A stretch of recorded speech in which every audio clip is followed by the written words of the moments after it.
सनातन धर्म को लेकर तमिलनाडु के मुख्यमंत्री एम.के. स्टालिन के बेटे और राज्य सरकार में मंत्री उदयनिधि स्टालिन के बयान को लेकर विवाद जारी।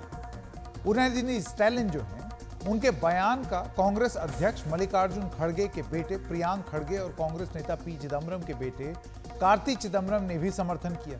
ऐसे में ये नेता अब आलोचनाओं के घेरे में हैं और उनके खिलाफ कई जगह केस भी दर्ज किए जा रहे हैं। सनातन धर्म को लेकर विवादित टिप्पणी के विरोध में उदयनिधि स्टालिन और प्रियांक खड़गे के खिलाफ उत्तर प्रदेश के रामपुर में एफआईआर दर्ज कराई। कुछ वकीलों ने अपनी धार्मिक भावनाएं आहत होने के आरोप में रामपुर की कोतवाली सिविल लाइंस में एफआईआर दर्ज कराई। बिहार के मुजफ्फरपुर में भी उदयनिधि स्टालिन के खिलाफ एक याचिका दर्ज कराई गई है, जिसमें कहा गया है कि उदयनिधि के बयान से करोड़ों हिंदुओं की भावनाएं आहत हुई। उत्तर प्रदेश में याचिकाकर्ता वकील की क्या दलील है, आइए पहले आपको वो सुना। इस प्रकार की टिप्पणियों से, इस प्रकार की अभद्र भाषण से हमारी भावनाओं को ठेस पहुंची है, हमारी धार्मिक भावनाओं को ठेस पहुंची है। मैंने और हमारे पूर्व अध्यक्ष बार एसोसिएशन रामपुर श्री राम सिंह लोधी ने एक तहरीर पुलिस अधीक्षक महोदय रामपुर को दी, जिस पर उन्होंने थाना सिविल लाइंस में मुकदमा दर्ज कराया है। किन धाराओं में मुकदमा दर्ज हुआ है? मुकदमा दर्ज हुआ है हमारा 153A और 295A आईपीसी। कानूनी कार्रवाई चाहते हैं, नियमानुसार कार्रवाई चाहते हैं। इससे पहले 262 गणमान्य लोगों, जिसमें कई पूर्व जज, रिटायर्ड अधिकारी और पूर्व सेना अधिकारी शामिल, उन्होंने सुप्रीम कोर्ट के चीफ जस्टिस डी.वाई. चंद्रचूड़ को एक पत्र लिखा, जिसमें मांग की गई कि उदयनिधि स्टालिन के नफरती बयान का स्वतः संज्ञान लेते हुए सुप्रीम कोर्ट उनके खिलाफ कार्रवाई करे, क्योंकि यह बयान सांप्रदायिक सौहार्द बिगाड़ सकता है, हिंसा को भड़का सकता है। पत्र में यह कहते हुए तमिलनाडु सरकार के खिलाफ भी अवमानना की कार्रवाई की मांग की गई कि उसने सनातन धर्म के खिलाफ उदयनिधि स्टालिन के नफरती बयान पर कोई कार्रवाई नहीं की। ये उस पत्र का कुछ अंश है जो मैं आपके सामने पढ़ रहा हूं। उधर उदयनिधि स्टालिन का क्या कहना है, आपको वो बता दें। वो अपने खिलाफ दायर होने वाले किसी भी केस को सामना करने के लिए तैयार। आपको ये भी बता दें कि बीते शनिवार को चेन्नई में Tamil Nadu progressive writers artist association के कार्यक्रम में उदयनिधि स्टालिन ने कहा था कि कुछ चीज़ों का विरोध नहीं किया जा सकता, उनका खात्मा किया जाना चाहिए, जैसे कि मच्छर, डेंगू, बुखार, मलेरिया और कोरोना का विरोध नहीं किया जा सकता, उसका खात्मा किया जाना चाहिए। इसी तरीके से सनातन धर्म का भी खात्मा किया जाना चाहिए। क्या बोला उन्होंने? तमिल भाषा में बोला, आइए आपको सुनाते हैं। நாம் ஒழிக்கத்தான் வேண்டும், எதிர்க்க முடியாது. கொசு, டெங்கு காய்ச்சல், மலேரியா, கொரோனா இதையெல்லாம் நம்ம எதிர்க்க கூடாது, ஒழித்து கட்ட வேண்டும். அப்படிதான் இந்த சனாதனம் என்பதை எதிர்ப்பதை விட ஒழிப்பதே நாம் செய்ய வேண்டிய முதல் காரியமாகும்। उदयनिधि स्टालिन के इस बयान के बाद भारतीय जनता पार्टी विपक्षी गठबंधन इंडिया पर ताबड़तोड़ हमले कर रही है। बीजेपी इंडिया गठबंधन इस बयान को लेकर खुद विपक्षी दलों के गठबंधन इंडिया में एक बेचैनी है, जो कि लगातार देखने को मिली है, क्योंकि कई दलों ने खुद को इस बयान से अलग कर लिया। कांग्रेस, तृणमूल कांग्रेस, शिवसेना, उद्धव ठाकरे और आम आदमी पार्टी ने तो तुरंत ही खुद को डीएमके नेता के बयान से अलग कर दिया। वो बात अलग है कि बहुत सारे कांग्रेसी नेता उदयनिधि स्टालिन का समर्थन कर रहे हैं, उसी कांग्रेस ने अपने आप को इससे अलग कर दिया। ये कैसे होता है, समझ में नहीं आता। तृणमूल कांग्रेस ने तो उदयनिधि के बयान की आलोचना भी की और कहा कि विपक्षी गठबंधन को ऐसे बयानों से कोई संबंध नहीं रखना चाहिए, कोई संबंध है ही नहीं। उधर भारतीय जनता पार्टी और मोदी सरकार इस मसले पर आक्रामक तेवरों में दिख रहा। सूत्रों के हवाले से आज खबर आई है कि अब खुद प्रधानमंत्री नरेंद्र मोदी इस मैदान में कूद पड़े हैं। ये उनका पहला बयान है, उदयनिधि स्टालिन के बयान। उन्होंने कैबिनेट की बैठक में यह कहा कि सनातन धर्म पर उदयनिधि स्टालिन के बयान का ठीक से जवाब दिया जाए। यानी कि इसका तर्क यह है कि अब तक शायद ठीक से जवाब नहीं दिया गया है बीजेपी द्वारा, तो ठीक से जवाब देने का मतलब क्या है वो अब देखते बनेगा, क्योंकि राजनीतिक अखाड़े में कुछ चुनाव भी सामने आ रहे हैं। सूत्रों ने यह भी बताया कि भारत बनाम इंडिया के विवाद पर प्रधानमंत्री ने मंत्रियों से बयानबाजी से बचने की सलाह दी। तो उदयनिधि स्टैलिन के बयान से यह साफ है कि उसका राजनीतिक जवाब निश्चित ही दिया जाएगा। यानी कि प्रधानमंत्री ने अपने संदेश में मंत्रियों को और बाकियों को भी यह बता दिया गया है कि उदयनिधि स्टैलिन के दिए गए बयान पर आप उचित जवाब दीजिए और भारत बनाम इंडिया वाली जो बातचीत चल रही है उस पर आप बयान से बचिए। यानी कि किस तरफ बात घूम करके जाएगी ये आपको इससे अंदाजा लग सकता है। वो राजनीति होती रहेगी, लेकिन यह जानना जरूरी है और हम फिर से इस बात का उल्लेख करना चाहते हैं। इससे पहले भी जब कार्यक्रम किया था तो हमने इसी बारे में बात की थी।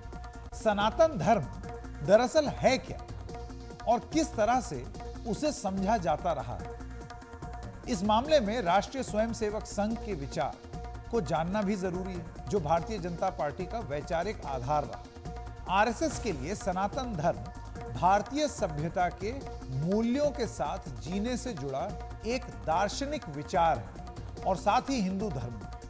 संघ के समय के साथ साथ हिंदुत्व की विचारधारा और हिंदू राष्ट्र के विचार को सनातन धर्म से जोड़कर देखा। आरएसएस कहती रही है कि सनातन धर्म सभ्यता की शुरुआत से ही अस्तित्व में है और यह हिंदू धर्म से ज्यादा व्यापक है और हिंदू धर्म इसी व्यापक दर्शन से निकला है। मैं एक बार आपको फिर से समझाता हूं। उनका यह मानना है कि यहां पर धर्म मतलब रिलीजन नहीं है, धर्म मतलब ड्यूटी, कर्तव्य। उस तरीके से आप इसको देखिए। अनादिकाल से जीने का जो तरीका है उसी को आरएसएस सनातन धर्म कहता है अपने बयान में। सभी विचार और मान्यता इसी से निकली। भारत में जिन भी नए पंथों ने शक्ल ली वो सब सनातन धर्म के इसी दर्शन से निकले। 2003 में आरएसएस की फैसला लेने वाली सबसे बड़ी इकाई अखिल भारतीय प्रतिनिधि सभा ने एक प्रस्ताव पास कर सनातन धर्म को हिंदुत्ववाद और राष्ट्रवाद के बराबर बताया। आरएसएस के प्रमुख मोहन भागवत अक्सर सनातन धर्म पर अपने विचार रखते आए हैं।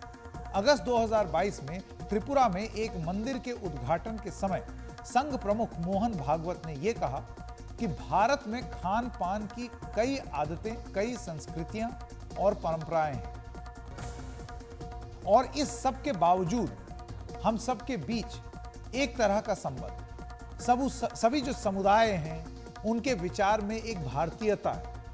वो सनातन धर्म का गुणगान करते हैं। हमें सनातन धर्म को बचाना है, ये मैं कोट कर रहा हूं मोहन भागवत को, ये उनका बयान। सनातन धर्म सबको अपना मानता है, वो किसी का धर्मांतरण नहीं करता क्योंकि वो जानता है किसी की भी शुद्ध हृदय से प्रार्थना उसके भगवान से जोड़ती।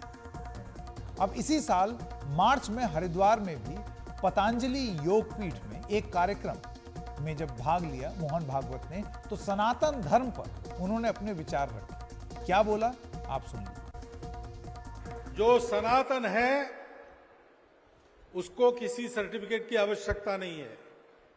अंग्रेजी में कहते हैं टाइम प्रूवन, काल की कसौटी पर वही एक सत्य सिद्ध हुआ है। बाकी सब बदलता है, वो तब से चला है, आज भी है, कल भी रहेगा। लेकिन आज के युग में उसके चलते ये जो भगवे वस्त्रों की प्रतिष्ठा आई, उसको ओढ़कर, उस व्रत को धारण कर हम उसकी कीर्ति को और बढ़ाएंगे। तो इस सनातन को हमको अपने आचरण से लोगों को समझाना पड़ेगा। सनातन धर्म क्या है, इस पर हमने जाने माने कवि और लेखक विजय बहादुर सिंह से भी उनकी राय जानी। आइए सुनते हैं। पहले तो हम सनातन शब्द का अर्थ समझ लें, क्योंकि सनातन जो है उसका अर्थ है कि जो निरंतरता है, जो कंटिन्यू कर रहा हर जगह हर वक्त, वो सनातन है।